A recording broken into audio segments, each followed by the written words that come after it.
ఇప్పుడు ఈ నెలలో మొదటి ఆదివారం మనమందరం కూడా కలిసి ఆయనను ఆరాధించే కృప చూపినందుకు రెండు చేతులు పైకెత్తి గట్టిగా దేవునికి స్తోత్రం చెల్లిద్దాం.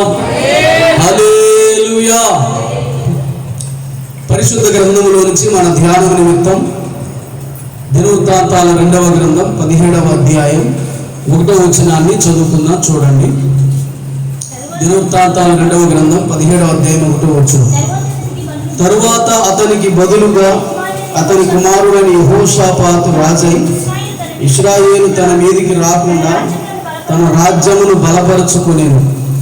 అతడు యూదా దేశములోని ప్రాకారపురములన్నిటి అందును సైన్యములను ఉంచి యూదా దేశమందును తన తండ్రి అయిన ఆసా పట్టుకునిన ఎఫ్రాయిము పట్టణముల యందును కావలి బలములను ఉంచెను. మనం ఈరోజు యెహోషాపాతు అనే రాజు గూర్చి ధ్యానం చేయబోతున్నాం. యెహోషాపాతు అనే రాజు జీవితమును గూర్చి ధ్యానం చేయబోతున్నాం. దాని మీదే మన ప్రసంగం ఈరోజు ఉంటుంది. ఈ యెహోషాపాతు ఎవరు అంటే ఆసా అనే రాజు కుమారుడు. ఈ యెహోషాపాతు ఎవరు అంటే యూదా రాజ్యం యొక్క రాజు. యూదా రాజ్యము అనగా ఇశ్రాయేలు 12 గోత్రాల రాజ్యాన్ని దేవుడు సొలొమోను తరువాత 2 ముక్కలు చేస్తాడు. 10 గోత్రాలతో కూడిన ఇశ్రాయేలు రాజ్యం, 2 గోత్రాలతో కూడిన యూదా రాజ్యం. అది ఉత్తర రాజ్యం, ఇది దక్షిణ రాజ్యం. ఈ దక్షిణ రాజ్యమైన 2 గోత్రాలతో కూడిన యూదా రాజ్యానికి ఈ యెహోషాపాతు రాజు అయ్యాడు. అతడు రాజు అయ్యేటప్పటికి 35 సంవత్సరాల వయసు, 25 సంవత్సరాలు పరిపాలన కొనసాగించాడు. అనగా 60 సంవత్సరాలు బ్రతికాడు ఆయన. తర్వాత చనిపోయాడు. తాను యెహోషాపాతు అనే పేరు పెట్టుకున్నాడు. దాని అర్థం ఏంటంటే యెహోవా న్యాయము తీర్చెను. యెహోషాపాతు అనే పేరు నాకు అర్థం ఏంటి? యెహోవా న్యాయము తీర్చెను. దేవుని న్యాయమును గూర్చి జీవితంలో ఎదురు చూసినవాడు, దేవుని న్యాయం ప్రజల మధ్య జరగాలని ఎదురు చూసినవాడు యెహోషాపాతు. ఆ రీతిగా అతడు జీవితాన్ని కొనసాగిస్తూ ఉండగా ఇప్పుడు అతడు రాజ్యానికి రాజు అయ్యాడు. ఇశ్రాయేలు రాజు అంటే ఇశ్రాయేలు రాజ్యం అంటే దానిని ఆనుకుని ఉన్న 10 గోత్రాల ఇశ్రాయేలు రాజ్యానికి 2 గోత్రాల యూదా రాజ్యానికి ఎప్పుడూ యుద్ధాలు జరిగేవి. వారు వీరితో వీరు వారితో పోట్లాడుకునేవాళ్ళు. ఆ ఇశ్రాయేలు రాజులు వీరితో పాటు యుద్ధం చేయకుండా వీరి మీదకి రాకుండా జాగ్రత్త వహించాడు. అతడు ఏం చేశాడు అంటే రాజ్యమును బలపరుచుకున్నాడు. ప్రాకారపురములన్నిటి యందు సైన్యాన్ని ఉంచాడు. తన తండ్రి పట్టుకుని ఎఫ్రాయిము పట్టణముల యందు కూడా కావలి బలములను ఉంచాడు. సైన్యాన్ని కావలిని ఆ వ్యక్తి ఉంచి ఆ ఇశ్రాయేలు రాజ్యం వీళ్ళ రాజ్యం మీదకి రాకుండా జాగ్రత్త వహించాడు. అలా వహిస్తూ ఉండగా 3వ వచనంలో ఉంది, యెహోవా అతనికి సహాయుడై ఉండగా యెహోషాపాతు తన తండ్రి అయిన దావీదు ప్రారంభ దినములలో నడిచిన మార్గమందు నడుచుచు. మొట్టమొదటిది అతని జీవితంలో మనం నేర్చుకోవలసిన సుగుణం ఏమిటి అంటే తన తండ్రి అయిన దావీదు అతనికి తండ్రి కాదు, ముత్తాతగా ఇంకా ఎక్కువే అవుతాడు. అతనికి ఇతనికి చాలా జనరేషన్స్ తేడా ఉన్నాయి. అయినా తండ్రి అని ఎందుకని బైబిల్లో చెబుతుంది అంటే యూదులు ముత్తాతను కూడా తండ్రి అనే పిలుస్తారు. మునిమనవుణ్ణి కూడా కుమారుడు అని పిలుస్తారు. ఎందుకంటే ఆ వంశములో నుండి వచ్చిన వారు కాబట్టి తాత ముత్తాతలను తండ్రులని, మునిమనవులను కుమారులని పిలవటం అలవాటు.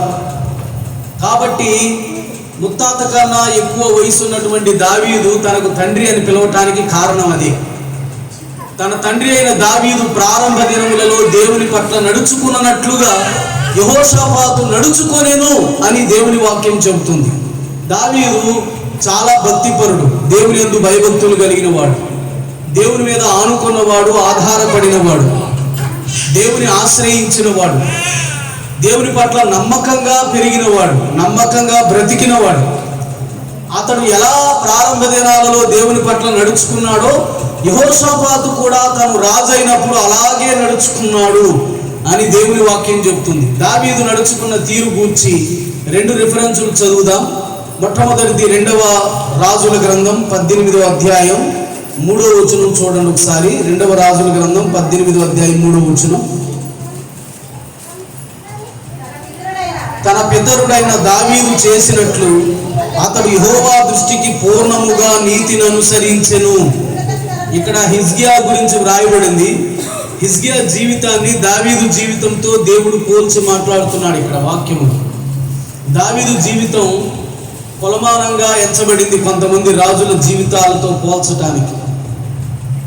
దావీదు జీవితం లాంటి జీవితం 10 గోత్రాలతో కూడిన ఇశ్రాయేలు సామ్రాజ్యంలో ఒక్క రాజు కూడా లేడు. కానీ 2 గోత్రాలతో కూడిన యూదా రాజ్యంలోని వచ్చిన రాజులలో కొంతమంది దావీదుతో పోల్చబడ్డారు. దావీదు లాగా ప్రవర్తించినట్లు వారి గూర్చి చెప్పబడింది. దావీదు పూర్ణముగా దేవుని దృష్టికి నీతిని అనుసరించి జీవించాడు. చెప్పండి, దేవుని దృష్టికి పూర్ణముగా నీతిని అనుసరించి జీవించాడు. అలాగే హిజ్కియా కూడా, ఆసా, హిజ్కియా, యెహోషాపాతు, యోషియా, ఇలా కొంతమంది పేర్లు దావీదు జీవితంతో పోల్చబడి దావీదులాగా ప్రవర్తించినట్లుగా బైబిల్ గ్రంథంలో వ్రాయబడింది. ఈ దావీదు దేవుని పట్ల పూర్ణమైన నీతిని అనుసరించిన వాడు. తన స్వనీతిని కాదు, దైవ నీతిని అనుసరించిన వాడు. ఏ నీతిని చెప్పండి? దైవ నీతిని. పూర్వము నుండి భక్తులు ఇలాగే జీవించారు. నోవహు గురించి ఆదికాండం 7వ అధ్యాయం 1వ వచనంలో నోవహు తన తరము వారందరిలో తానే నీతిమంతుడై ఉన్నట్లు దేవుడు చూచాడు అని దేవుని వాక్యం చెబుతుంది. తన తరము వారందరిలో తానే నీతిమంతుడై ఉండడం దేవుడికి కనబడింది. ఆ తరములో ఏ మనిషి నీతిమంతుడుగా లేడు. నోవహు ఒక్కడే నీతిమంతుడుగా బ్రతికాడు. ఎలా బ్రతికాడు? దేవుని వైపు చూడడం చేత, దేవుని యందు విశ్వాసం ఉంచుట చేత. అబ్రహాము దేవుని నమ్మినది అతనికి నీతిగా ఎంచబడినని చెప్పినట్లు వారు దేవుని యందు విశ్వాసం ఉంచి నీతిమంతులుగా జీవించారు. నోవహు అంతే, అబ్రహాము అంతే, దావీదు కూడా అంతే. దేవుని యందు విశ్వాసం ఉంచి నీతిమంతులుగా తీర్చబడి నీతిని అనుసరించి, పూర్ణముగా నీతిని అనుసరించి జీవించాడు దావీదు. అలాగే యెహోషాపాతు కూడా జీవించాడు. దావీదు ప్రారంభ దినాలలో దేవుని దృష్టికి ఎలా బ్రతికాడు, యెహోషాపాతు అలా బ్రతికేను అని దేవుని వాక్యం చెప్తుంది. అంటే దావీదులాగా పూర్ణముగా నీతిని అనుసరించి జీవించాడు. ఇంకా దావీదు జీవితంను గురించి 1 రాజుల గ్రంథం 15వ అధ్యాయం 4వ వచనం చదవండి ఒకసారి. 1 రాజుల గ్రంథం 15వ అధ్యాయం 4వ వచనం.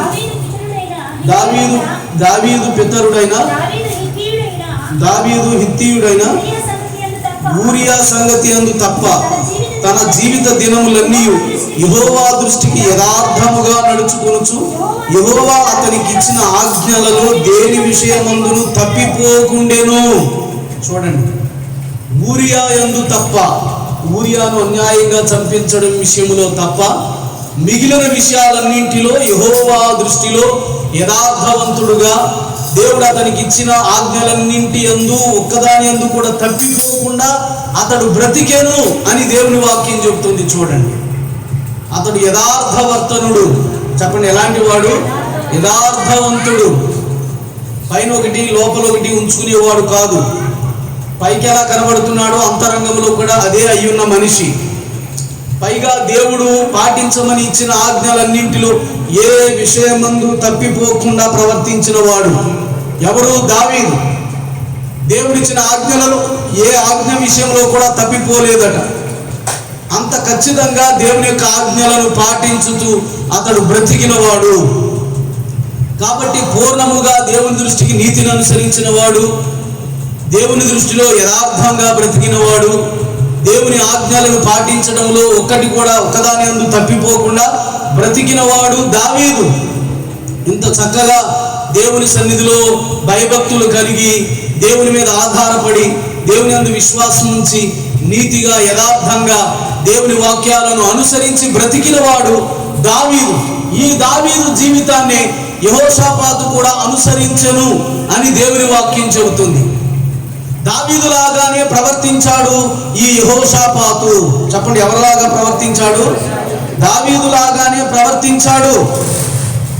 కాబట్టి మొట్టమొదటిది అతడు దేవుని యొక్క సహాయాన్ని పొందుకోవటానికి కారణం ఏమిటి అంటే, దేవుని యొక్క సహాయం అతడు పొందుకొనుచుండగా, చూడండి, యెహోవా అతనికి సహాయుడై ఉండగా యెహోషాపాతు అతని తండ్రి అయిన దావీదు ప్రారంభ దినములలో దేవుని దృష్టికి నడిచినట్లుగా నడుచెను అని. దేవుని సహాయము అతనికి కలుగగా దావీదులాగా ప్రవర్తించెను. దేవుని సహాయముతో దావీదు లాంటి మంచి జీవితాన్ని, పవిత్రమైన జీవితాన్ని, పరిశుద్ధమైన జీవితాన్ని యెహోషాపాతు దేవుని దృష్టికి జీవించాడు. కాబట్టి మొట్టమొదటి కారణం, యెహోషాపాతు దావీదు లాంటి జీవితాన్ని దేవుని దృష్టిలో జీవించడం మొదలు పెట్టాడు.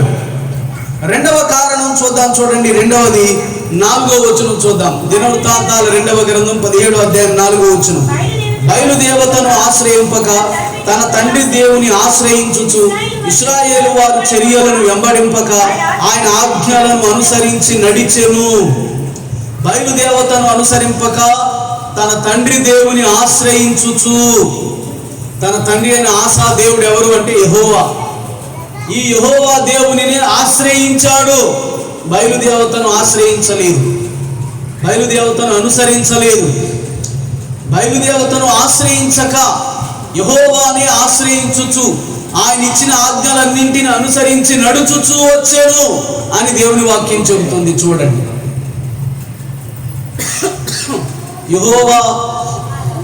యెహోవాను ఆరాధించకుండా ఇశ్రాయేలీలు బయలు అనే ఒక దేవతను వారు ఆరాధించడం జరిగింది. దానికి అనేక రూపాలు పెట్టేవాడు. అనేక రూపాలలో ఆమెను నిర్మించి వాళ్ళు ఆ దేవతను పూజించి ఆశీర్వాదానికి సూచనగా ఎంచి కొలిచేవాడు. తమ పిల్లలను కూడా ఆ దేవతకు అర్పించేవారండి. అంతగా ఆమెను కొలిచేవారు. అలాంటి బయలుదేవతను ఇతడు కొలవటం మానేసి, ఆమెను ఆశ్రయించటం మానేసి యెహోవానే ఆశ్రయించడం మనం చూస్తున్నాం. చెప్పండి, ఎవరిని ఆశ్రయించడం? యెహోవానే ఆశ్రయించడం. దేవుని ఆశ్రయించడం అంటే దేవుని యందు నమ్మకం ఉంచడం, దేవుని మీద ఆనుకోవడం, దేవుని మీద ఆధారపడడం, ఆయననే ఆశ్రయించడం అంటే. కాబట్టి ఈ దావీదే 56వ కీర్తనలో 3వ చరణంలో అంటాడు, నాకు భయం సంభవించు దినమున నేను నిన్ను ఆశ్రయించుతున్నాను అని. దావీదు ఏం చేశాడు చెప్పండి? తనకు భయం సంభవించిన దినమున దేవుని ఆశ్రయించాడు. ఎందుకని? దేవునిలో ఆశ్రయం ఉన్నది. దేవుడే మన ఆశ్రయం. 46వ కీర్తన 1వ చరణంలో ఆయన మనకు ఆశ్రయమును, దేవుడు మనకు ఆశ్రయమును దుర్గమునై ఉన్నాడు, ఆపత్కాలమందు నమ్ముకొనదగిన సహాయకుడు ఆయన. చెప్పండి, దేవుడు మనకు ఆశ్రయమును దుర్గమునై ఉన్నాడు, ఆపత్కాలమందు నమ్ముకొనదగిన సహాయకుడు ఆయన. కాబట్టి జాగ్రత్తగా విందాం. మనము దేవుని ఆశ్రయించాలి. ఆయనలో మనకు ఆశ్రయం ఉన్నది. మన ఆశ్రయము ఆయనే. 91వ కీర్తన 9వ చరణం చూద్దాం. యెహోవా నీవే ఆశ్రయము అని నీవు మహోన్నతుడైన దేవుని నీకు నివాస స్థలముగా ఏర్పరచుకుని ఉన్నావు. నీకు అపాయమేమీ రాదు, ఏ తెగులు నీ గుడారమును సమీపించదు. అపాయమేమీ రాకుండా, ఏ తెగులు గుడారాన్ని సమీపించకుండా ఉండటానికి గల కారణం ఏంటి? యెహోవా నీవే నా ఆశ్రయం అని మహోన్నతుడైన దేవుని నీకు నివాస స్థలంగా ఏర్పరచుకున్నావు. దేవుని నివాస స్థలంగా ఏర్పరచుకున్నట ఏ దేవుని ఆశ్రయించుట. నివాస స్థలం ఎందుకు ఏర్పరచుకుంటాం మనం? ఎండ వచ్చినప్పుడు, వాన వచ్చినప్పుడు, చలి వచ్చినప్పుడు, అలాగే రాత్రిపూట్లు అందులోనే మనం నివసించటానికి నివాస స్థలాన్ని ఏర్పరచుకుంటాం. అలాగే మనకు కష్టము, నష్టము, ఆపద, ఇరుకు, ఇబ్బంది అన్నీ సంభవించినప్పుడు దేవునిలో మనం ఉండటానికి ఆయనను ఆశ్రయించే, దేవునిలోనే నివసించాలి, దేవునిలోనే దాక్కొనాలి. ఆయననే మనం ఆశ్రయించి ఆయనలోనే నివసించి ఆయన నుండి విడుదల పొందే వరకు, ఈ కష్టకాలం నుండి, ఈ శ్రమ కాలం నుండి, ఈ వ్యాధుల కాలం నుండి, రోగముల కాలం నుండి మనలను విడిపించే వరకు ఆయన మీదే ఆనుకొని, ఆయన మీదే ఆధారపడే జీవితము, ఆయనను ఆశ్రయించే జీవితం. ఈ యెహోషాపాతు బయలును అనుసరించడం మానేసి యెహోవానే ఆశ్రయించి ఆయన ఇచ్చిన ఆజ్ఞలను అనుసరించి నడుస్తూ వచ్చాడట. చెప్పండి, ఏ రీతిగా నడిచాడు? ఆయన ఆజ్ఞలను అనుసరించి. ఆయన మనుషులకు ఆజ్ఞలను ఇచ్చాడు. ఎందుకని? పాటించమని. మీరు మీ సొంత మార్గాలలో పోతున్నారు, పాపపు మార్గంలో పోతున్నారు, కాబట్టి నా ఆజ్ఞల మార్గాన్ని అనుసరించండి అని దేవుడు తన ఆజ్ఞలను ఇచ్చి ఉండగా ప్రతి మనిషి తన ఆజ్ఞలను అనుసరించి నడవబద్ధులై ఉన్నారు. యెహోషాపాతు కూడా తానికి బద్ధుడై దేవుని యొక్క ఆజ్ఞలను అనుసరించి, దేవుని ఆశ్రయించడం, ఆయన ఆజ్ఞలను అనుసరించి నడవటం, ఆయనను ఆశ్రయించడం, ఆయన ఆజ్ఞలను అనుసరించి నడవటం, ఇదే జీవితంలో నేర్చుకున్నాడు యెహోషాపాతు. దావీదులాగా ప్రవర్తించడం నేర్చుకున్నాడు. రెండవదిగా దేవుని మాత్రమే ఆశ్రయించి ఆయన ఆజ్ఞలను అనుసరించి నడవటం నేర్చుకున్నాడు. దేవుడిచ్చిన ధర్మశాస్త్ర గ్రంథాన్ని చదువుతూ అందులో ఉన్న ఆజ్ఞలన్నింటినీ చక్కగా బట్టి పట్టి హృదయంలో దాచుకుని దాని ప్రకారంగా జీవిస్తున్నాడు. దేవుడు నడవమన్న బాటలో నడుస్తున్నాడు. దేవుని ఆజ్ఞలలో జీవిస్తున్నాడు. తన జీవితాన్ని ఆజ్ఞానుసారంగా కట్టుకుంటున్నాడు. ఉపదేశానుసారంగా కట్టుకుంటున్నాడు.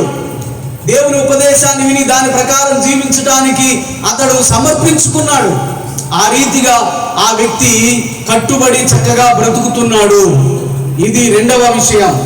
మూడవ విషయం చూద్దాం. చూడండి, మూడవ విషయం ఏమిటి అంటే ఈ రెండు విషయాలు అతడు సిద్ధపడగా, అంటే దావీదులాగా ప్రవర్తించగా, దేవుని ఆశ్రయించి దేవుని ఆజ్ఞల మార్గాన నడవగా దేవుడు అతనికి పట్ల చేసిన కార్యాన్ని 5వ వచనంలో చూద్దాం. కాబట్టి యెహోవా అతని చేత రాజ్యమును స్థిరపరిచెను.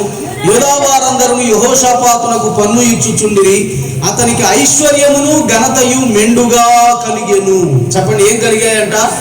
ఐశ్వర్యమును ఘనతయు మెండుగా కలిగెను. ఎందుకని? దేవుని ఆశ్రయించి దేవుని ఆజ్ఞలని అనుసరించి జీవిస్తూ ఉండగా అతడు గొప్ప ఐశ్వర్యవంతుడయ్యాడు. గొప్ప ఘనత నొందాడు. గొప్ప ఐశ్వర్యం, గొప్ప ఘనత అతనికి కలిగేలా దేవుడు చేశాడు. మెండుగా కలిగాయంట. ఐశ్వర్యము ఘనత మెండుగా కలిగాను. ఎంతో సమృద్ధిగా దేవుడు ఐశ్వర్యాన్ని ఘనతను అతనికి అనుగ్రహించాడు. ఎందుకని? అతడు దావీదు అనుసరించిన మార్గమును అనుసరించాడు, దేవుని ఆశ్రయించాడు, దేవుని ఆజ్ఞల మార్గాన నడిచాడు. కాబట్టి జాగ్రత్తగా విందాం. మనం కూడా అలాగే భక్తిపూర్వకంగా దేవుని ఆశ్రయించి దేవుని ఆజ్ఞలను అనుసరించి నడిచినప్పుడు మనకు దేవుడు ఐశ్వర్యమును ఘనతను దయచేస్తాడు, మెండుగా దయచేస్తాడు. కాబట్టి మనం ఏం చేయాలి? ఆయననే ఆశ్రయించాలి, ఆయన ఆజ్ఞల మార్గంలోనే నడుచుకోనాలి. యెహోషాపాతు నడిచినట్లుగా మనం కూడా నడవగలిగితే అతనిని ఐశ్వర్య ఘనతలతో మెండుగా నింపిన దేవుడు మనలను కూడా అలాగే నింపుతాడు. ఇప్పుడు అతని జీవితంలో మూడవ విషయాన్ని చూద్దాం. చూడండి, 17వ అధ్యాయం 6వ వచనం చూద్దాం. చూడండి, దినవృత్తాంతాల 2వ గ్రంథం 17వ అధ్యాయం 6వ వచనం. యెహోవా మార్గముల యందు నడుచుకొనుటకు అతడు తన మనస్సును దృఢపరుచుకునిన వాడై ఉన్నత స్థలములను దేవతా స్తంభములను యోధాలో నుండి తీసివేసెను.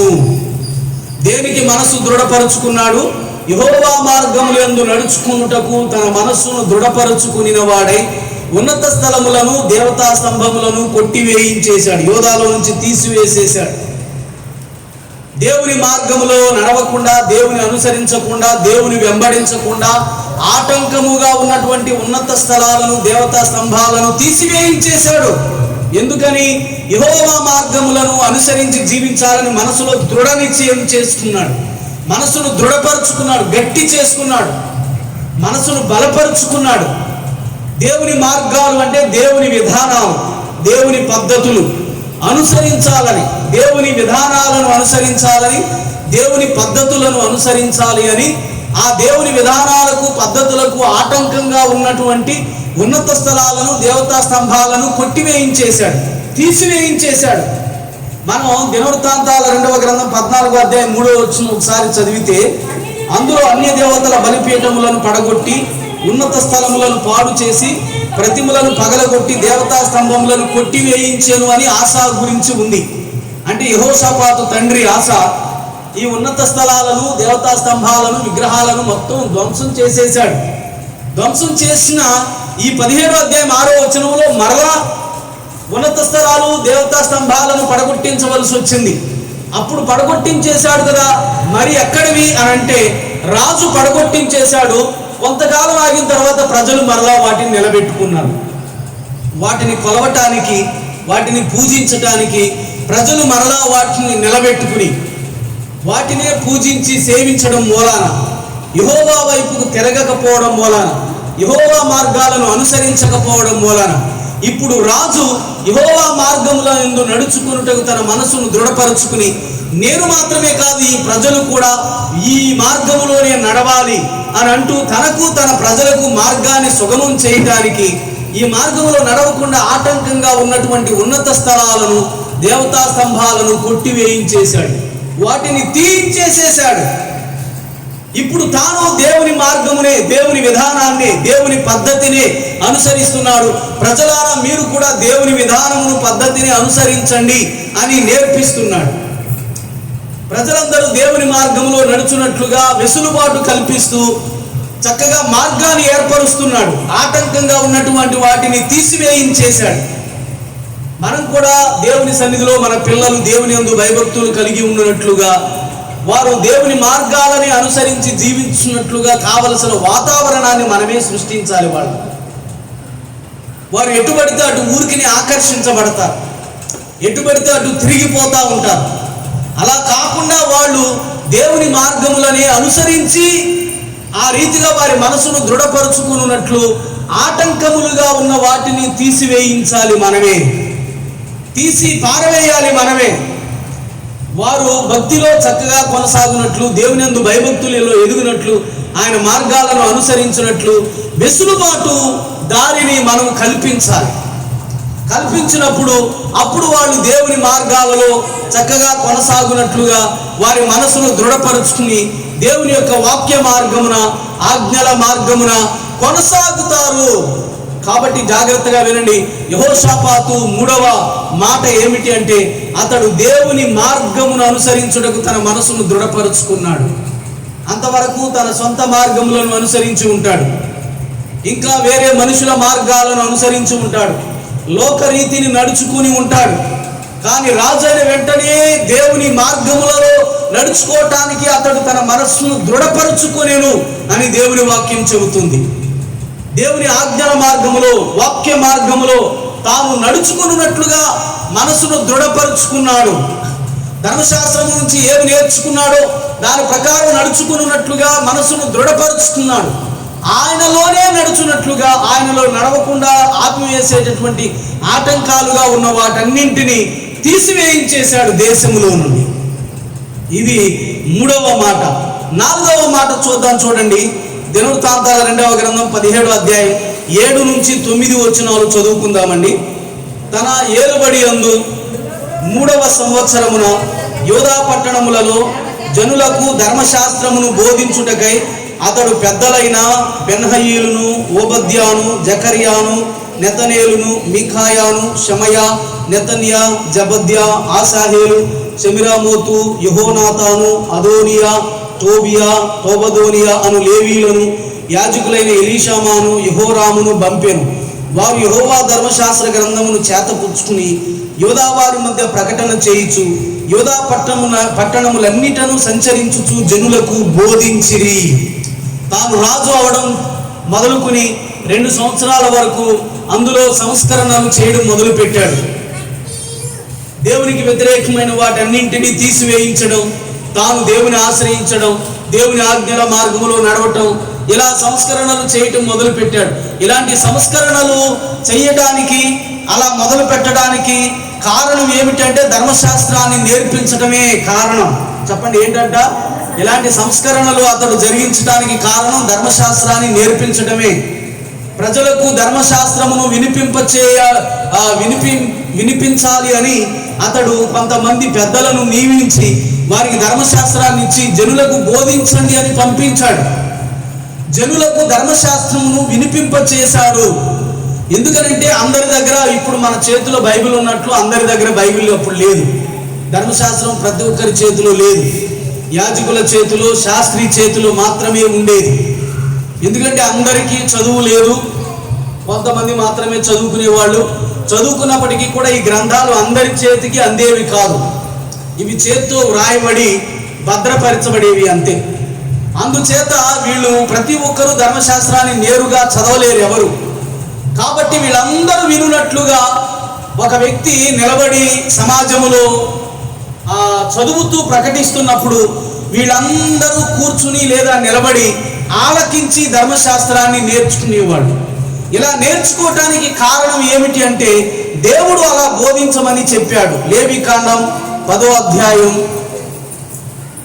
10-11 వచనాలు చదువుదాం, చూడండి. లేవీకాండం 10వ అధ్యాయం 10-11 వచనాలు. మీరు ప్రతిష్ఠింపబడిన దాని నుండి లౌకికమైన దానిని అపవిత్రమైన దాని నుండి పవిత్రమైన దానిని వేరు చేయుటకును యెహోవా మోషే చేత ఇశ్రాయేలీయులకు ఆజ్ఞాపించిన సమస్త విధులను మీరు వారికి బోధించుటకును ఇది మీ తరతరములకు నిత్యమైన కట్టడ. చెప్పండి, తరతరములకు నిత్యమైన కట్టడ. ఎందుకు, ఏది కట్టడ అనంటే యెహోవా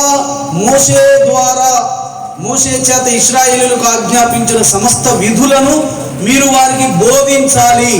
ఇదే మీకు తరతరములకు నిత్యమైన కట్టడ. దేవుడు మోషే ద్వారా ఏ విధులనైతే బోధింప చేశాడో వాటన్నింటినీ వారికి మీరు బోధించాలి. ఎందుకని ఆ విధులన్నింటినీ ప్రజలు ఆచరించాలి. ఎందుకనంటే అపవిత్రమైన దానిలో నుండి పవిత్రమైన దానిని వేరు చేయుటకును అంటున్నాడు. చూడండి, అపవిత్రమైన వారిలో నుండి పవిత్రమైన వారిని వేరు చేయటానికి, అపవిత్రత నుంచి విడుదల పొందింప చేసి పవిత్రతలోనికి ప్రజలను రప్పించటానికి దేవుడు మోషే చేత వారికి ఆజ్ఞాపించిన విధులన్నింటినీ ప్రజలకు బోధించాలి. ఇది తరతరములకు నిత్యమైన కట్టడ అని దేవుని వాక్యం చెబుతుంది. ప్రజలు మనసులో, హృదయములో, తలంపులలో, ప్రవర్తనలో దేవునికి వ్యతిరేకంగా ప్రవర్తించి అపవిత్రులైపోతున్నారు. వీరందరినీ పవిత్రులుగా చేయడానికి దేవుడు వారికి ధర్మశాస్త్రమును బోధించమని ఆజ్ఞాపించాడు. చెప్పండి, దేవుడు ఎందుకు ఆజ్ఞాపించాడు? వీరందరినీ పవిత్రులుగా చేయటానికి ధర్మశాస్త్ర గ్రంథమును బోధించమని వారికి ఆజ్ఞాపించాడు. అందుకే నెహెమ్యా గ్రంథం 8వ అధ్యాయం 1 నుంచి మీరు చదవక్కర్లేదు. నెహెమ్యా గ్రంథం 8వ అధ్యాయం 1 నుంచి 9 వచనాలలో శాస్త్రి అయిన ఎజ్రా దేవుని గ్రంథాన్ని ప్రజలందరూ నిలబడి ఉండగా వారందరికీ చదివి వినిపించాడు. అక్కడ కొంతమంది లేచి వారందరికీ చదివి వినిపించి వివరించడం జరిగింది. ఎందుకని అంటే వాళ్ళందరూ ధర్మశాస్త్రాన్ని చదువుకోవటం చేత నిజమైన పశ్చాత్తాపం చెందుతారు అని, దేవుని వైపుకు తిరుగుతారు అని.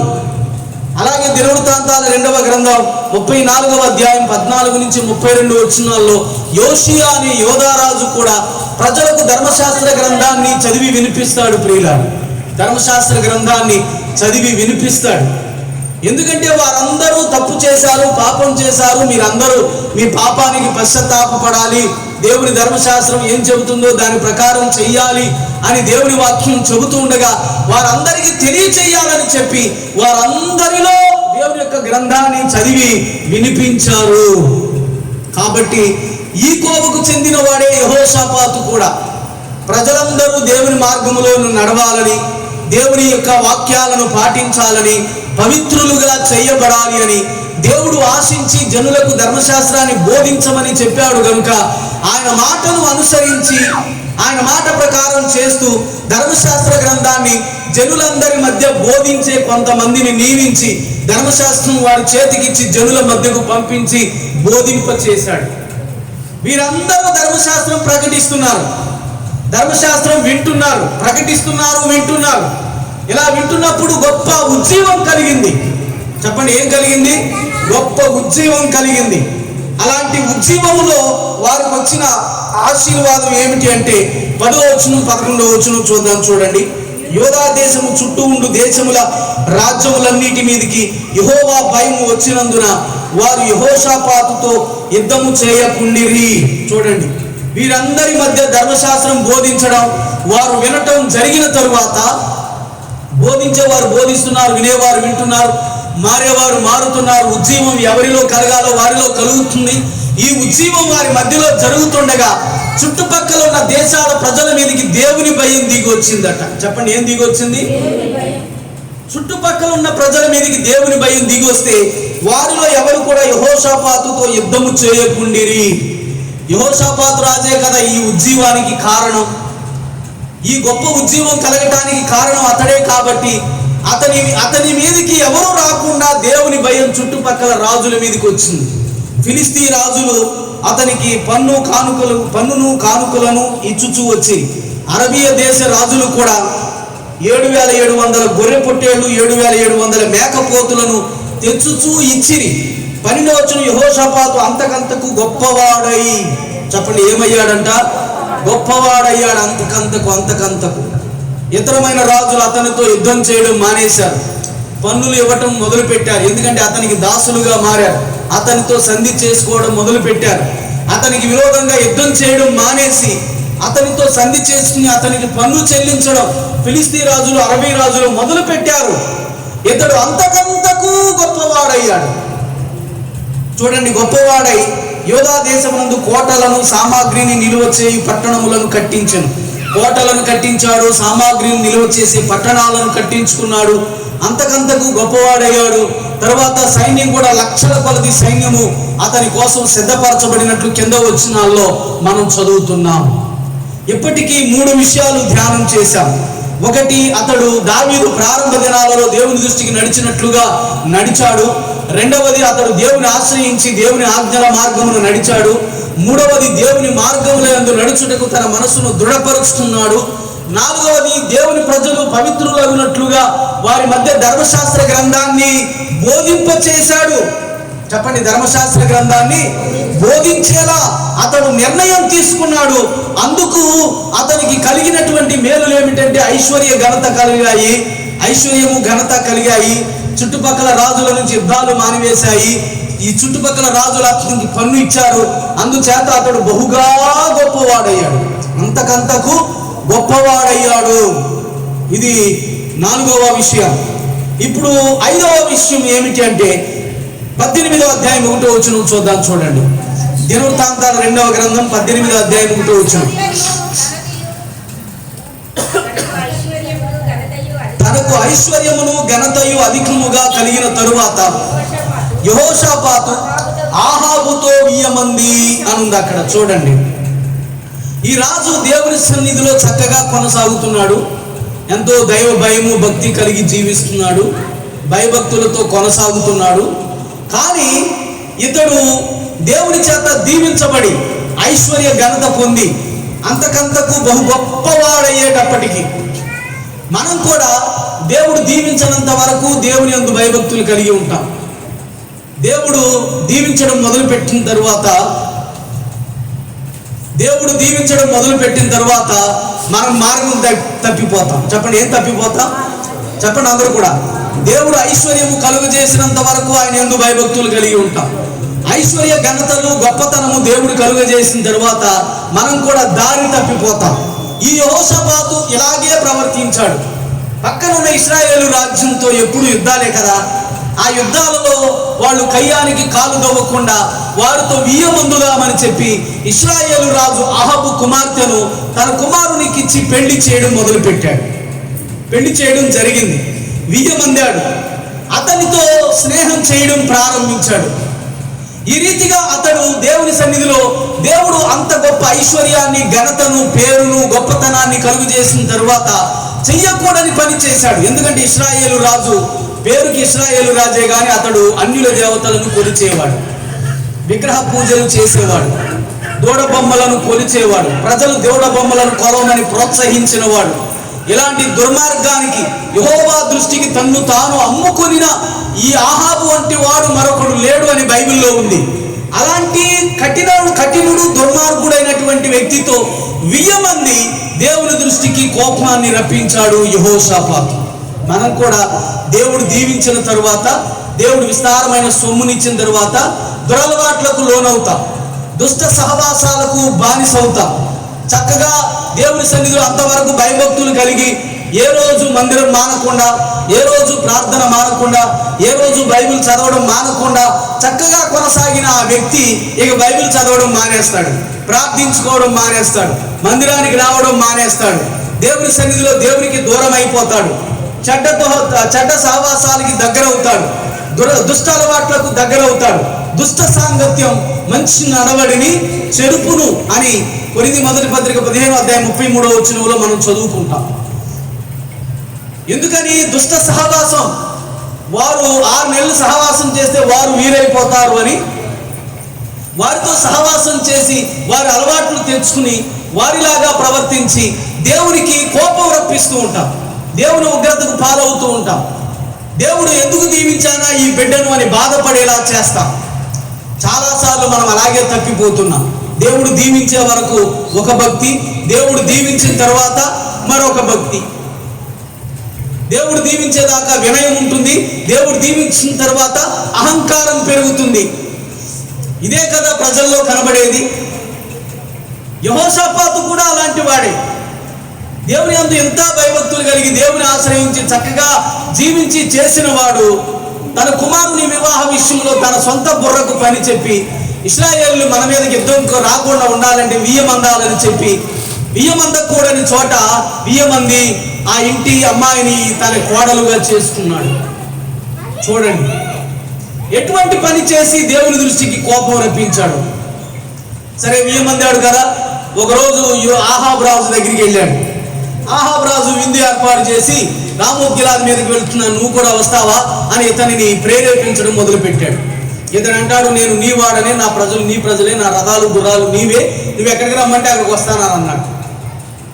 సరే ప్రవక్తలందరూ, అబద్ధ ప్రవక్తలందరూ కూడా వచ్చి, రాజా దేవుడు నీకు జయమిస్తాడు, రామోత్ గిలాద్ మీదకి యుద్ధానికి వెళ్ళండి అని చెప్తుంటే ఆ మాటలు యెహోషాపాతుకు నమ్మబుద్ధి కాదా. యెహోవా సేవకుడు ఎవరు లేరా ఇక్కడ అని అడుగుతాడు. మిఖాయా అనేవాడు ఒకడున్నాడు, కానీ అతడు నా దృష్టిలో అతడు నాకు ఎప్పుడు కీడే ప్రకటిస్తాడు తప్ప మేలు ప్రకటించడు, అందుకే అతడంటే నాకు పగ ఉంది అంటాడు అహాబు రాజు. సత్యము చెప్పినప్పుడు వినటం చేతకాక, నువ్వు మారు మనసు పొందాలి అన్నప్పుడు వినటం చేతకాక దైవజనుని మాటలను అపార్థం చేసుకుని అతని మీద పగ పెంచుకోవటం మొదలుపెట్టాడు. ఇప్పుడు యెహోషాపాతు రప్పించమంటే రప్పించాడు. ఆ మిఖాయాను తీసుకొస్తున్న సేవకుడు మిఖాయా ప్రవక్తతో అంటాడు, అయ్యా అక్కడున్న ప్రవక్తలందరూ ఏకకంఠంతో ఒకే మనసు కలిగి రాజుగారికి అనుకూలంగా, రాజా మీరు యుద్ధానికి వెళ్ళండి రాజా, దేవుడు మీకు జయమిస్తాడని చెబుతున్నారు, నీ మాట కూడా వారికి సమ్మతి పరిచి చెప్పు, అనుకూలంగానే చెప్పు, దేవుడు వద్దని అంటున్నాడని చెప్పొద్దు అని అంటాడు ఈ సేవకుడు. అప్పుడు దైవజనుడు అంటాడు, యెహోవా నా నోట ఏ మాట పలికితే, ఏ మాట పెడితే ఆ మాటే నేను చెబుతాను అని చెప్పి వస్తాడు.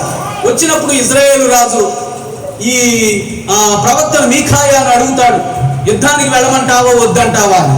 రావడంతోనే వెళ్ళు, దేవుడు జయమిస్తాడు అని అంటాడు. అంటే అప్పుడు అంటాడు, ఎన్నిసార్లు నువ్వు నిజం నాకు చెప్పాలని నీతో ఒట్టు పెట్టుకోవాలి, నిజమే చెప్పు అంటే అప్పుడు చెబుతాడు, రాజా ఇశ్రాయేలు ప్రజలు కొండల మీద కాపరి లేని గొర్రెల వలె చెదరి ఉండడం నేను చూశాను, వారికి యజమానుడు లేడు, ఎవరికి వారే ఇంటికి తిరిగి వెళ్ళాలని యెహోవా సెలవిచ్చుచున్నాడు అని చెప్పినప్పుడు రాజు యెహోషాపాతుతో అంటాడు, అదిగో చూసావా, ఈ వ్యక్తి నా పట్ల కీడే ప్రకటిస్తాడు, మేలు ప్రకటించడని చెప్పానా అని అంటాడు. అప్పుడు దైవజనుడు అంటాడు, యెహోవా ఆకాశములో సింహాసనాసీనుడై ఉన్నప్పుడు అతని సర్వ సైన్యము కుడి ఎడమలా కలిగి ఉండగా అక్కడ ఒక సభ జరిగింది రాజా. ఈ ఆహాబు రాజును ఓడిపోనట్లుగా మీలో ఎవరు చేయగలరు అని అంటే ఒకడు వచ్చి ఈ విధంగా చెప్పాడు, ఇంకొకడు వచ్చి ఇంకొక విధంగా చెప్పాడు, మూడవదిగా ఆత్మ వచ్చి చెబుతుంది నేను వెళ్ళి ఓడిస్తాను అని. ఎలాగూ అని అంటే అతని ప్రవక్తల నోట అబద్ధమాడు ఆత్మగా పని చేస్తాను, ఆ అబద్ధపు మాటలు ఆహాబు వింటాడు, వెళతాడు, చచ్చిపోతాడు అని అంటే దేవుడు నువ్వు సాధిస్తావు వెళ్ళమని పంపించాడు రాజా, దేవుడే నీ ప్రవక్తల నోట అబద్ధమాడ ఆత్మను పెట్టి పలికించాడు, కీడును ప్రకటించాడు నీ కోసం అని అంటాడు. అప్పుడు అహాబు ఆ మాటలు నమ్మడు, అయినా సరే ఎంత చెప్పినా నమ్మడు.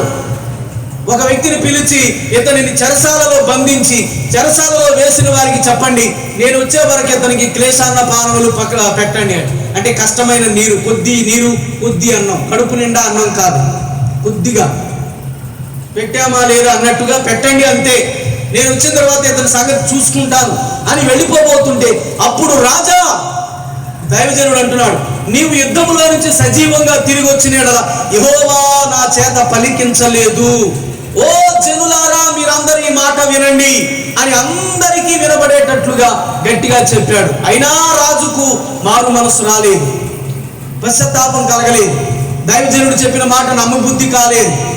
ఆ వ్యక్తి ఆ మాట విని యెహోషాపాతుతో అంటాడు, నేను రాజవస్త్రాలు ధరించుకోకుండా మారువేషం వేసుకుంటాను, నువ్వు రాజవస్త్రాలు ధరించుకుని యుద్ధంలోనికి వెళ్ళు అని యుద్ధానికి వెళ్తారు. అవతలి పక్క సిరియా రాజు ఉన్నాడు కదా, ఆ రాజు తన సర్వ సైన్యాధిపతులతో అన్నాడు, మీరు కొద్దివారితో కానీ గనులతో కానీ కొట్లాడొద్దు, ఇశ్రాయేలు రాజు మీద డైరెక్ట్ అటాక్ చేయండి అని చెప్పి పంపించాడు వాళ్ళని. ఇశ్రాయేలు రాజు మారువేషంలో ఉండటం వలన వీళ్ళకి అర్థం కాల. యెహోషాపాతు రాజు రాజవస్త్రాలు ధరించుకోవడం చేత ఇతడే ఇశ్రాయేలు రాజు అనుకుని అతని మీద వీళ్ళు అందరూ ఇరుచుకు పడతారు. అది 18వ అధ్యాయం 31వ వచనం చూడండి ఒకసారి. 31వ వచనం. కాగా యెహోషాపాతు కనబడుటతోనే రథాధిపతులు అతడు ఇశ్రాయేలు రాజు అనుకుని యుద్ధము చేయుటకు అతన్ని చుట్టుకొనిరి గాని యెహోషాపాతు మొర్రపెట్టినందున యెహోవా అతనికి సహాయము చేసెను. దేవుడు అతని యుద్ధ నుండి వారు తొలగిపోవునట్లు చేసెను. ఎట్లనగా రథాధిపతులు అతడు ఇశ్రాయేలు రాజు కాడని తెలుసుకుని అతని తరుముట మాని తిరిగిపోయిరి. వెళ్ళకూడని చోటికి వెళ్ళి చిక్కుకోకూడని ప్రమాదంలో చిక్కుకున్నాడు. చెయ్యకూడని స్నేహం చేసి వెళ్ళకూడని స్థలానికి వెళ్ళి చిక్కుకోకూడని ప్రమాదంలో చిక్కుకున్నాడు. రథాధిపతులు అందరూ అతన్ని చుట్టేసుకున్నారు చంపేయడానికి. వెంటనే దేవుడు గుర్తొచ్చాడు యెహోషాపాతుకి. దేవా, నన్ను రక్షించు నాయనా, వీళ్ళందరూ నన్ను చంపబోతున్నారు అని దేవునికి మొర్ర పెట్టుకున్నప్పుడు దేవుడు అతని మొర్రను ఆలకించి వారు అతని స్వరాన్ని గుర్తించి ఇతడు ఇశ్రాయేలు రాజు కాదన్నట్టుగా ఉన్నాడు అని వారు గుర్తించి వెనక్కు తిరిగిపోయేలాగా దేవుడు చేశాడండి. దేవుడు కాపాడాడు కాబట్టి అతడు బ్రతికి కట్టగలిగాడు. లేదు అంటే యుద్ధంలో అహాబు రాజు చచ్చిపోయినట్లుగా అదే యుద్ధంలో యెహోషాపాతు మరణం కూడా జరిగేది. ఈ పనిని దేవుడు 19వ అధ్యాయము 1, 2, 3 వచనాల్లో చెబుతున్నాడు చూడండి. ప్రవక్త వచ్చి అతనిని గద్దిస్తాడు. యోధారాజు అని యెహోషాపాతు ఏ అపాయమును చెందకుండా యెరూషలేమునందు తన నగరునకు తిరిగి రాగా దీర్ఘదర్శి హనాని కుమారుడు యెహూ అతనిని ఎదుర్కొనబోయి రాజని యెహోషాపాతుకు ఇలాగ ప్రకటన చేశాడు. నీవు భక్తిహీనులకు సహాయము చేసి యెహోవా శత్రువులకు స్నేహితుడవైతివి కదా, అందువల్ల యెహోవా సన్నిధి నుండి కోపము నీ మీదికి వచ్చును. అయితే దేశములో నుండి నీవు దేవతా స్తంభములను తీసివేసి దేవుని యొద్ద విచారణ చేయుటకు నీవు మనస్సు నిలుపుకొని ఉన్నావు. నీ యందు మంచి క్రియలు కనబడుచున్నవి. చూడండి, నీవు భక్తిహీనులకు సహాయం చేయడానికి వెళ్ళి దేవుని శత్రువులకు స్నేహితుడవైతివి గనుక యెహోవా సన్నిధి నుండి కోపం నీ మీదికి వచ్చెను. నువ్వు యుద్ధంలో చచ్చిపోవాలి అసలు, కానీ దేవుడు నిన్ను కాపాడాడు. దేవుని కోపం ఆయన సన్నిధి నుండి నీ మీదకి వచ్చింది. కానీ నువ్వు దేవుని యొద్దనే విచారణ చేయ మనసు నిలుపుకుని దేవతా స్తంభాలను పడగొట్టేసి మంచి క్రియలు నీలో కనబడుతున్నాయి కాబట్టి దేవుడు కరుణించాడు రాజా. దేవుని కోపం దేవుని సన్నిధి నుండి నీ మీదకి వచ్చింది. ఎందుకని? నీవు భక్తిహీనులకు సహాయం చేయడానికి వెళ్ళావు, దేవుని శత్రువులకు స్నేహితుడవయ్యావు. ఎందుకనంటే అతడు ఐశ్వర్య ఘనతను గొప్పతనాన్ని పొందిన తరువాత తన బుర్రకు పని చెప్పాడు. దేవుని గ్రంథానికి పని చెప్పకుండా దేవుని గ్రంథం ప్రకారం దేవుని ఆలోచనల ప్రకారం అతడు ప్రవర్తించడం మానేసి భవిష్యత్తులో ఇశ్రాయేలుతో సమాధానం ఉండాలి అంటే ఇలా చెయ్యాలి అంటూ తన బుర్రకు తోచినట్లుగా చేసి 1000 మంది పైగా అతనికి యుద్ధంలో సహాయం చేయడానికి వెళ్ళి పడకూడని ప్రమాదంలో పడి దేవునికి మొర్ర పెట్టి బయటపడ్డాడు. దేవుని సేవకుడు ఇప్పుడు వచ్చి గద్దిస్తున్నాడు. చెప్పండి, ఏం చేస్తున్నాడు? గద్దిస్తున్నాడు. రాజా, నువ్వు చేసిన పనేంటి? దేవుడు నిన్ను ఇంత ఉన్నతంగా కాపాడి దీవించి నీ రాజ్యాన్ని బలపరిచి స్థిరపరిస్తే నువ్వు భక్తిహీనులకు సహాయం చేయడానికి వెళతావా? దేవుని శత్రువులకు నువ్వు స్నేహితుడవుతావా? దేవుని కోపం నీ మీదకి వచ్చింది, జాగ్రత్త. ఇదే దేవుని సన్నిధి నుండి అతనికి వచ్చినటువంటి హెచ్చరిక. ఇలా ఇతడు కొంతమంది న్యాయాధిపతులను నియమించి న్యాయాన్ని జరిగించేలా యెహోవా మాదిరిని వారికి చూపిస్తాడు. యెహోవా ఆయన దౌష్ట్యము లేనివాడు, పక్షపాతి కాడు, లంచగొండి కాడు. మీరు కూడా దౌష్ట్యము లేకుండా, పక్షపాతం చూపకుండా, లంచము లేకుండా న్యాయాన్ని తీర్చండి అంటూ కొంతమంది పెద్దలను న్యాయాధిపతులను నియమించి వారికి సభ ఏర్పాటు చేసి వారందరి ద్వారా న్యాయం సమకూర్చాడు అతను.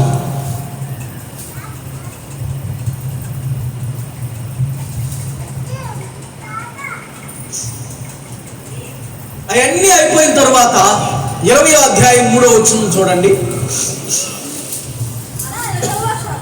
20వ అధ్యాయం 3వ వచనం. అందుకు యెహోషాపాతు భయపడి యెహోవా యొద్ద విచారించుటకు మనస్సు నిలుపుకొని యోధా యందంతటా ఉపవాస దినము ఆచరింపవలని చాటింపగా. చూడండి, ఇక్కడ ఏమిటి అంటే యెహోషాపాతు రాజు మీదకి 3 దేశాల రాజులు యుద్ధానికి వస్తున్నారు. ఇతడు సంస్కరణల పేరిట దేశాన్ని బాగు చేస్తూ ప్రజలను దేవుని వైపుకు త్రిప్పుతూ ప్రజలను దేవుని వైపుకు నడుపుతూ ఈ రీతిగా చేస్తూ ప్రజలను దేవుని వైపుకు త్రిప్పుకుంటూ చక్కగా తాను దేవుని ప్రజల మధ్య కార్యాలు చేస్తూ ఉంటే ఈ కార్యములు చేస్తూ జరుగుతూ ఉండగా ముగ్గురు రాజుల ప్రజలు ఈ దేశం మీదకి యుద్ధానికి రావటం మొదలు పెడతారు. వారు హససోన్ తామారు అని ఎరిగేదిలో ఉన్నారని యెహోషాపాతునకు తెలియజేసి, అందుకు యెహోషాపాతు భయపడ్డాడు. ఎంతైనా మానవుడు కదా, 3 దేశాల ప్రజలు ఒక దేశం మీదకి వచ్చున్నారంటే మరి కష్టమే కదా, వాళ్ళు ఎంతో విస్తారమైన సైన్యమై వస్తుంటారు అన్న భయం అతనికి కలిగింది. భయం సంభవించినప్పుడు యెహోషాపాతుకున్న మంచి మనసు ఏమిటి అంటే దేవుడి దగ్గర అడగటానికి వెళ్ళటం అలవాటు ఉండేది. చెప్పండి, ఎవరి దగ్గరికి? దేవుడి దగ్గరకు. యుద్ధములో అతనికి భయం వేసినప్పుడు ఆ దేవుడిని మొక్కి ఆ దేవునికి మొరపెట్టుకున్నాడు. అలాగే ఇప్పుడు భయం వేసినప్పుడు దేవుని సన్నిధిలోనే మొరపెట్టుకోవడానికి, తన మనస్సును దేవుని యొద్ద విచారణ చేయడానికి నిలుపుకొని ఉపవాస దినము చాటించి దేశంలోని అధికారులందరినీ ప్రజలందరినీ పిలిపించి ఉపవాస దినములో ప్రార్థన చేయడం మొదలు పెట్టాడు. చెప్పండి, ఏం చేయడం మొదలు పెట్టాడు? ప్రార్థన చేయడం మొదలు పెట్టాడు. సొలొమోను మందిర ప్రతిష్ఠ చేసినప్పుడు, తెగులు వచ్చినప్పుడే కానీ, వర్షం పడనప్పుడే కానీ, గాడుపు దెబ్బ తగిలినప్పుడే కానీ, నీ మందిరం తట్టు వారు కన్నులెత్తి చేతులెత్తి ప్రార్థన చేసినప్పుడు వారి ప్రార్థన వినుదేవా అని ప్రార్థన చేశాడే, అలాంటి ప్రార్థనే ఎక్కడ కూడా చేస్తాడు. 8వ వచనంలో, 20వ అధ్యాయం 8వ వచనం, వారు అందులో నివాసం చేసి కీడైన, యుద్ధమైన, తీర్పైన, తెగులైన, కరువైన మా మీదికి వచ్చినప్పుడు మేము ఈ మందిరం ఎదుట నీ ఎదుట నిలవబడి మా శ్రమలో నీకు మొరపెట్టినడల నీవు ఆలకించి మమ్మల్ని రక్షించదు అనుకుని అచ్చట నీ నామ ఘనత కొరకు ఈ మందిరం, ఈ పరిశుద్ధ స్థలమును కట్టించి నీ పేరు ఈ మందిరమునకు పెట్టబడెను కదా అని ప్రార్థన చేస్తున్నాడు. చూడండి, ఇక్కడ ఆ దేవుని ఘనపరిచి స్తుతించి ఆరాధించి వాగ్దానపూర్వకమైన ప్రార్థనలు చేస్తున్నాడు. వాగ్దానపూర్వకమైన ప్రార్థన.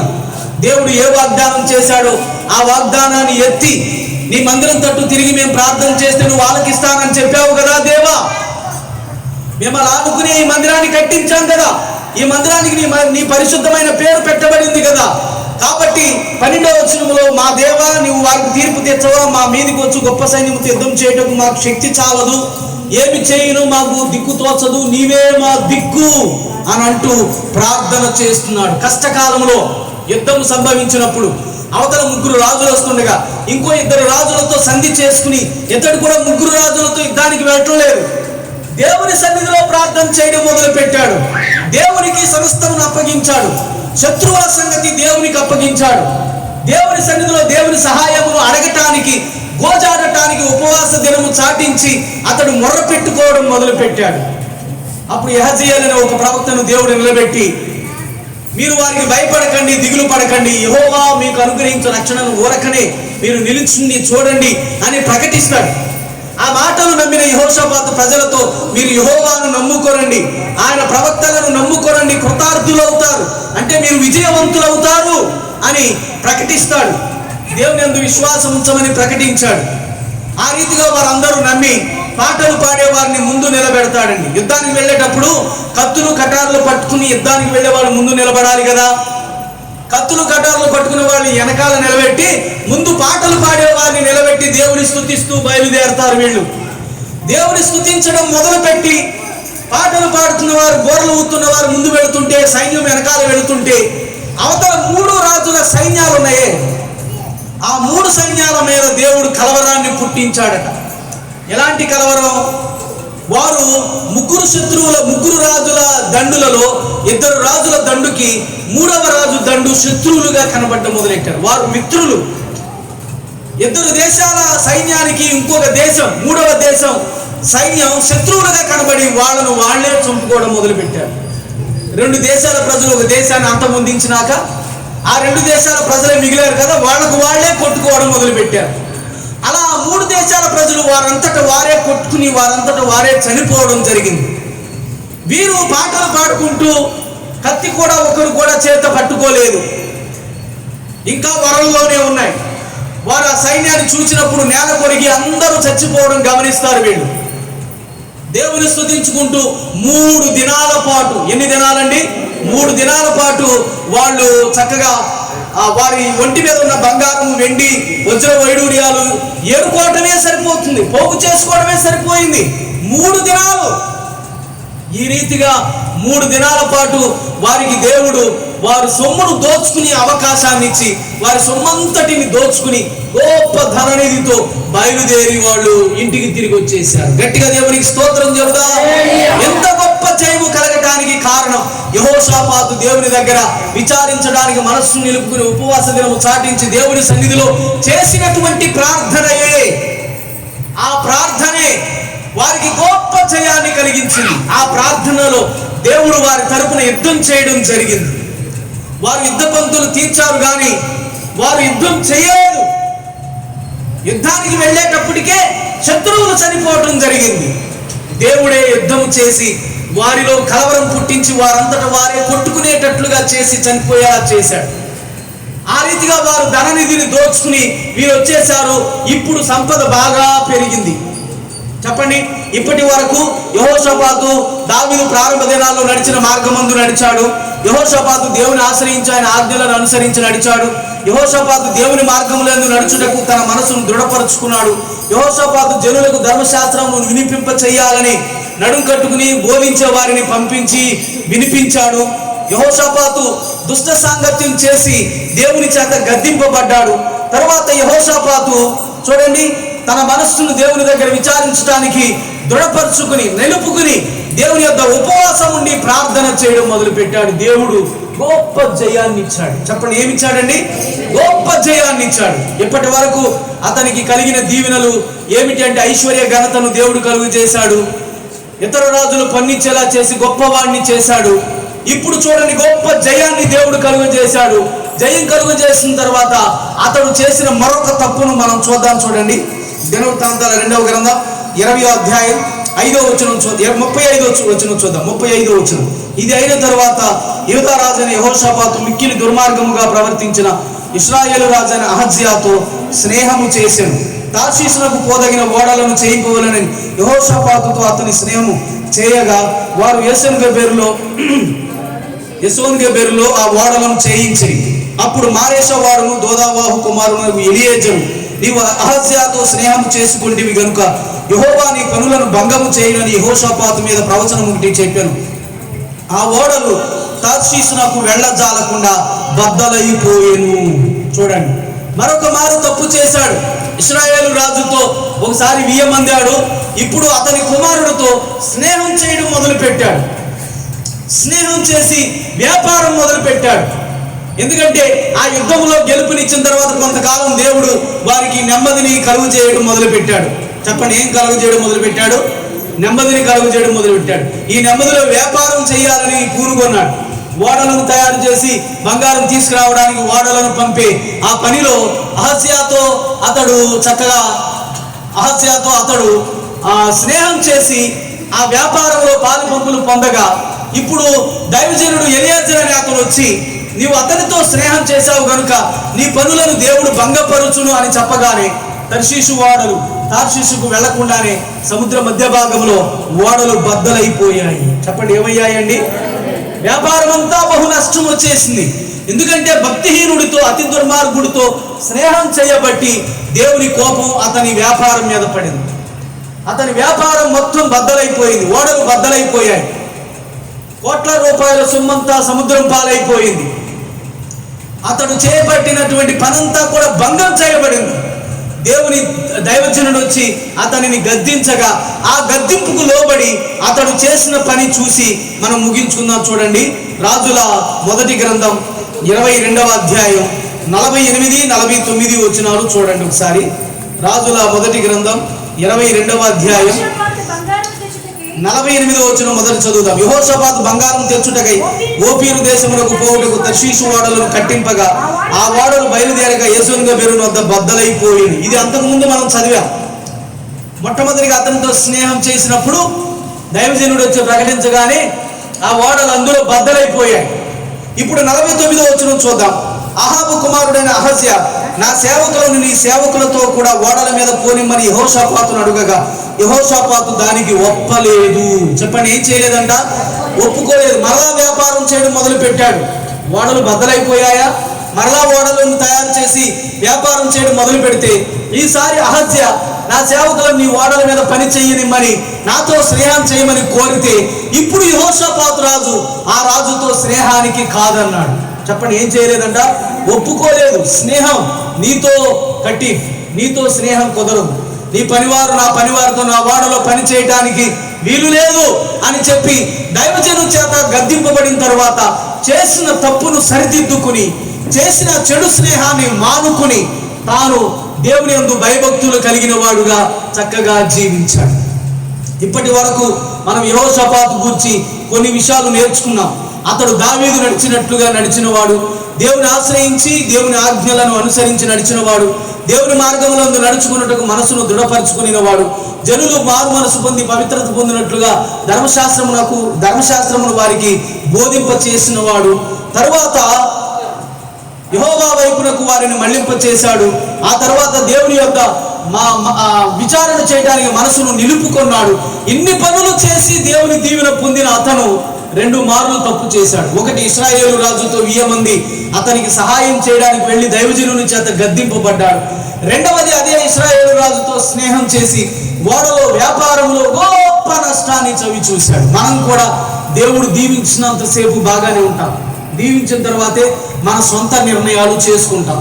దేవుని సన్నిధిని మానేసి దైవ బిడ్డల సహవాసమును విడిచిపెట్టి, ప్రార్థనను విడిచిపెట్టి, వాక్యానుసారమైన జీవితాన్ని విడిచిపెట్టి, దుష్ట సహవాసాల వెంటబడి, దుష్టుల సహవాసంలో, దుష్ట స్నేహంలో పొర్లుతూ మనం దేవునికి వ్యతిరేకమైన పనులు చేసి గొప్ప నష్టాన్ని మనం తెచ్చుకుంటాం. జాగ్రత్త పడదాం.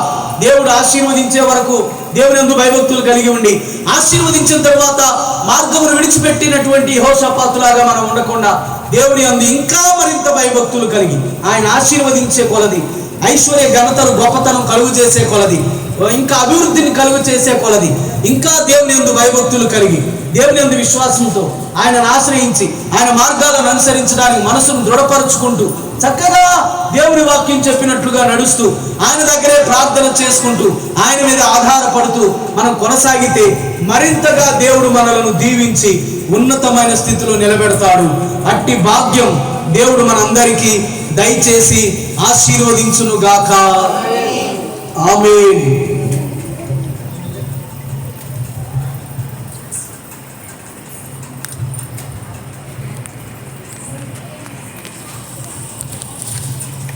పైకి లేపి